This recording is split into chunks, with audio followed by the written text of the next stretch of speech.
Saya kembali mengajak Anda untuk memperbarui informasi terkait dengan kecelakaan maut di mana ada truk tangki Pertamina yang menabrak sejumlah kendaraan di sekitar jalur alternatif Cibubur. Saya akan berkontak dengan jurnalis Kompas TV Alexander Blegur yang saat ini juga ada di lokasi kecelakaan.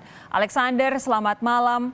Tadi yang saya tahu Anda baru saja berbincang dengan Direktur Gaktip Korlantas Polri, Brigjen Aan Suhanan. Apa perkembangan, apa informasi terbaru yang bisa Anda sampaikan dari perbincangan dengan Dirgaktip? Ya, tadi Dirgaktip juga telah menjelaskan pada awal media bahwa saat ini memang olah TKP sedang dilakukan oleh petugas seperti itu.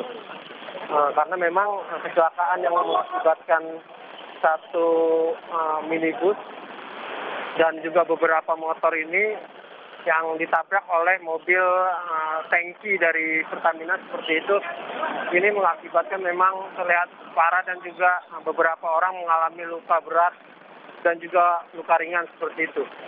Saat ini memang bisa saya gambarkan bahwa di layar kaca ini memang terlihat masih ada mobil truk tangki Pertamina dan di bawahnya ini masih ada jumlah motor yang belum dievakuasi seperti itu, Sofi. Dan saat ini juga memang olah TKP masih dilakukan oleh kepolisian dari Direktur Lalu Lintas Polda Metro Jaya seperti itu. Pak, tolong Pak. Dengan menurunkan alat-alat seperti yang ada di layar kaca seperti ini. Jadi memang alat ini akan mengetahui bagaimana kronologis kecelakaan terjadi terhadap truk Pertamina itu yang menabrak mobil dan beberapa pengendara sepeda motor yang berkendara saat dari arah Bekasi menuju Kabupaten Bogor seperti itu. Alex. Tapi, ya. Alex, tadi beberapa waktu lalu saya sempat berbincang dengan Dirlantas Polda Metro Jaya, Kombes Latif Usman. Ia menyatakan bahwa ada koordinasi antara pihak kepolisian dengan Pertamina untuk bagaimana caranya paling tidak memindahkan tangki supaya tidak memunculkan risiko yang membahayakan baik itu untuk petugas yang sedang melakukan evakuasi maupun untuk masyarakat sekitar. Apa yang bisa Anda gambarkan tentang upaya sejauh ini untuk memindahkan tangki milik Pertamina ini? Memang saat ini seperti yang saya pantau atau saya lihat tadi memang ada perwakilan sudah dari Pertamina seperti itu yang berkoordinasi dengan kepolisian. Saat ini mereka mengantisipasi agar mengevakuasi truk tangki Pertamina seperti itu. Namun memang ini truk tangki pertama ini masih berisi seperti itu dan akan mencoba untuk mengeluarkan atau mengosongkan dari tangki ini sendiri. Namun memang saat ini seperti apa dan bagaimana atau memang mengerahkan alat berat ataupun tangki tambahan seperti itu masih belum bisa dijabarkan oleh pihak kepolisian. Karena memang saat ini masih berkoordinasi seperti itu, Sofi. Baik, ini jadi hal yang harus diperhatikan ya karena tangki ini dalam kondisi terisi bahan bakar sehingga apabila nanti tidak berhati-hati lantas ada kebocoran bisa menimbulkan bahaya yang semakin besar baik itu untuk petugas maupun masyarakat sekitar. Alexander Blegur, terima kasih atas laporan Anda langsung dari lokasi kecelakaan.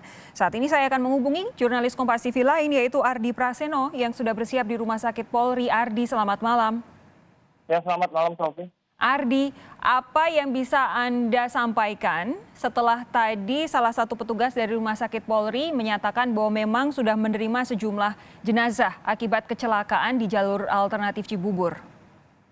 Ya, Sofi dan juga saudara, memang telah ada keterangan resmi dari pihak Rumah Sakit Polri terkait kedatangan 9 jenazah korban kecelakaan di kawasan Cibubur, Jakarta Timur yang telah dibawa ke Rumah Sakit Polri Kramat Jati, Jakarta Timur begitu. Dan memang 9 jenazah yang telah dibawa ini sampai saat ini memang belum dilakukan pemeriksaan karena masih menunggu begitu tim ahli forensik untuk melakukan atau otopsi ataupun proses identifikasi begitu. Dan memang untuk proses identifikasi jenazah ke-9 korban yang ada di Rumah Sakit Polri Kramat Jati ini, pihak rumah sakit membuka atau menerima sejumlah masyarakat ataupun keluarga yang merasa kehilangan untuk datang ke rumah sakit Polri Kramat Jati untuk memberikan